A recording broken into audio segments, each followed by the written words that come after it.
Central Texas has made history, but not how we have wanted to. Our area was below freezing for more than 140 consecutive hours these past few days, breaking the all-time record of December of 1983, and the coldest temperatures that we have seen since the 1940s. I probably don't have to state the obvious when it comes to the freezing weather we've all experienced and all the negative effects it brought us, as some of us had no electricity, no water, or a combination of both. On top of that, some even experienced other unusual household issues such as plumbing and roof leaks. While I don't know much about plumbing, I do know a thing or two about roofing. Being a native Central Texan, I can say firsthand that I have never seen freezing weather or snow like this in my lifetime.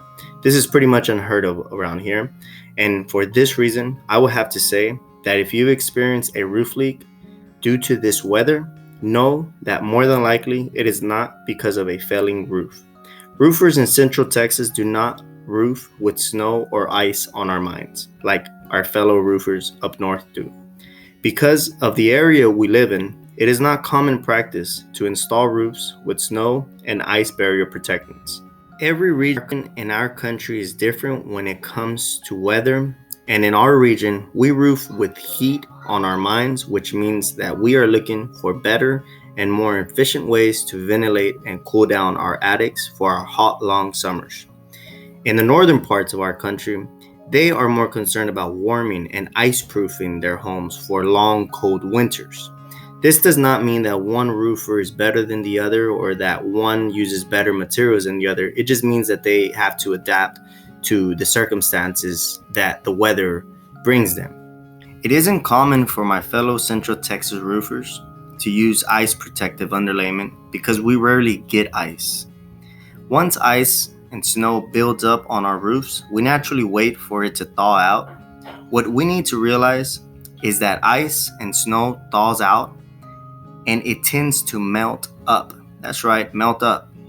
Piled ice and snow tends to expand and run back, pushing against the natural forces of gravity.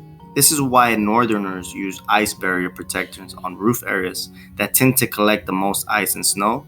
Areas such as chimneys, valleys, roof walls. I am a roofer that can say I've seen it all when it comes to roofs, but I have never seen this much snow or ice on roofs. I understand that it is not comfortable feeling and that it may be scary to see water dripping into your home. But know that it is not due to a failing roof, but rather the materials used. As long as the roof leak is one that is not causing a huge inconvenience, my recommendation before you decide to call a roofer is to first wait until the snow or ice melts, which is happening now. Then wait for the next rainstorm and check the area. If you still notice the drip, then there is obviously a roof leak. If it does not drip, it just means that your roof is not snow and ice proofed like most roofs in our area. My heart goes out to all my fellow Texans as I know firsthand the impact this storm has caused. I hope you all are safe and healthy. I also hope you guys found this video helpful and informative. As always, please feel free to reach out with any questions you guys may have, and I'll see you guys on the next video. Stay safe.